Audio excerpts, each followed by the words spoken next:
अब देखिए इसमें कह रहा है कि light is incident on a thin lens as सोन,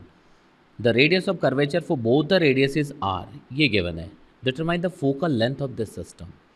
अब देखो यहाँ पे इसका फोकल लेंथ पूछ रहा है आपसे, ठीक है, तो इसको ऐसा समझेंगे हम लोग कि देखो दोनों का रेडियस इक्वल है, तो सपोज ये इसका प्रिंसिपल एक्सिस हो गया, ठीक है, ये अगर प्रिंसिपल एक्सिस है देखिएगा,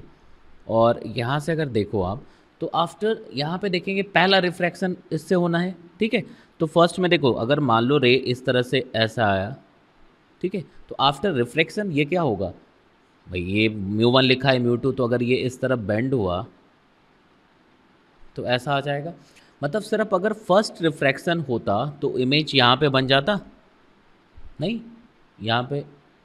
इमेज बनता, लिख सकते, और जो पहला इमेज बनेगा वो सेकंड रिफ्रैक्शन के लिए डेफिनेटली क्या रोल प्ले करेगा, ऑब्जेक्ट का रोल प्ले करेगा। तो इसको अब कुछ एज्यूम कर लो कि सपोज जो फर्स्ट बना तुम्हारा,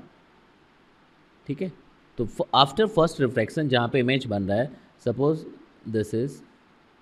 वी डैश, लिख सकते, वी डैश बन गया, लिख सकते हैं ना। अब ये वी डैश कर क्या कर रहा है, दूसरे रिफ्रैक्शन के लिए ऑब्जेक्ट का रोल प्ले कर रहा है, ठीक है, तो ऑब्जेक्ट का रोल प्ले कर रहा है, तो अब मान लो यही रे, अब जो पहले इस तरह से आके यहाँ पे इमेज बना रहा था, अब ये सेकंड के लिए ऑब्जेक्ट का रोल प्ले कर रहा है, मतलब ये ऐसा जाना है, तो अब देखो यहाँ से away from the normal reflect होगा तो ये कुछ ऐसा हो जाएगा, तो फाइनली ये यहाँ पे आया, लिख सकते, तो जो वी डैश था वो सेकंड के लिए ऑब्जेक्ट बना, और ये फाइनली ये मान लो हमने वी लिख दिया, ठीक है, तो फाइनल इमेज यहाँ पे बन रहा है, तो इन्फिनिटी से रे आ रहा है, और फाइनली जहाँ पे इमेज बन रहा है वही उसका क्या होगा, फोकस बन जाएगा, ठीक है, तो फाइनली हमें वी कैलकुलेट करने की ज़रूरत है। तो बहुत सिंपल क्वेश्चन हो गया ये, जैसा लेंस मेकर्स फॉर्मूला डिराइव करते हो आप, बिल्कुल वही चीज़ यूज़ करना है। तो देखो बाहर म्यू 1 है, ये इसका म्यू 2 है, और इस तरफ म्यू 3 है जैसा यहाँ पे दिखा हुआ है, ठीक है, मतलब फर्स्ट जो है ये म्यू 1, सेकेंड इसका म्यू 2, और इसके लिए यहाँ पे क्या आ गया म्यू 3। तो फर्स्ट रिफ्रैक्शन के लिए अगर देखेंगे तो रे इस तरफ से इधर का सब कुछ पॉजिटिव लिखेंगे आप, तो रेडियस अगर लिखना हो, ठीक है, तो यहाँ से लिखिए क्या लिखते हैं म्यू 2/v, तो म्यू 2/v के प्लेस पे वी डैश लिख देंगे, क्यों वी डैश लिख दिया ये समझ आ रहा है, माइनस म्यू 1/u, तो म्यू 1/u, यू का मतलब इन्फिनिटी से लेके आ रहे हो आप, ठीक है, तो अपॉन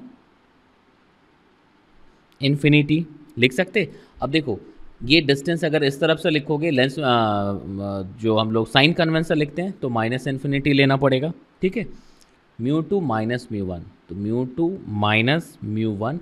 अब रेडियस क्या होगा पॉजिटिव ले लेंगे क्योंकि ये इस तरफ रेडियस इस तरफ मेजर होगा, तो प्लस आर, लिख सकते, यहाँ तक समझ आ रहा है। तो ये इक्वेशन 1, ये फॉर द फर्स्ट रिफ्रैक्शन आया, फॉर फर्स्ट रिफ्रैक्शन, और फर्स्ट रिफ्रैक्शन से जो इमेज बना है that will play the role of object for the second refraction. तो अगर मैं सेकेंड रिफ्रैक्शन की बात करूं, सेकेंड रिफ्रैक्शन की अगर बात करते हैं, तो अब देखो म्यू 2 से म्यू 3 में आ रहा है, ठीक है ना, तो अब जो सेकेंड मीडियम है मतलब जहाँ पे रिफ्रैक्टेड रे होगा वो म्यू 3 वाला है, तो म्यू 3 अपॉन क्या फाइनल इमेज मतलब v, तो म्यू 3/v माइनस कहाँ से गया रे, तो म्यू 2 से जा रहा है, तो म्यू 2 अपॉन ऑब्जेक्ट डिस्टेंस, तो ऑब्जेक्ट डिस्टेंस के नाम पे क्या रखेंगे v डैश रख देंगे जो फर्स्ट के लिए आया था, v डैश लिख सकते, इक्वल्स टू क्या म्यू 3 माइनस म्यू 2 अपॉन, फिर से इसके लिए भी पॉजिटिव आर ही लेना पड़ेगा, एक ही डायरेक्शन में था, लिख सकते, this is your equation number 2। तो मेरे ख्याल से यहाँ तक समझ आ रहा है। अब कुछ नहीं करना, इक्वेशन 1 और 2 को ऐड कर दो सिर्फ, ठीक है, तो फर्स्ट और सेकंड को ऐड करेंगे आप, तो देखना ये म्यू 2 वी डैश वाला मामला कैंसिल हो जाएगा, ये पूरा ज़ीरो हो जाएगा, ठीक है, तो आप इसको सॉल्व कर लीजिएगा, ठीक है, तो सॉल्व करने के बाद जो वी डैश निकलेगा, सॉरी वी जो निकलेगा वो कितना आ जाएगा mu 3r upon mu 3 minus mu 1, तो ये v मतलब कहाँ जहाँ पे ये इमेज बन रहा है, तो जब ऑब्जेक्ट इन्फिनिटी पे रखा है तो जो इमेज बनता है वही तो क्या होता है फोकल लेंथ हो जाता है, तो दिस इज द फोकल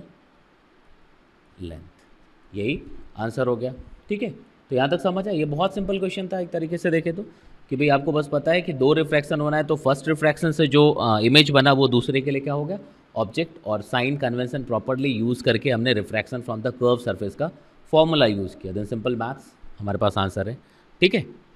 तो यहाँ तक समझ आ गया। गुड।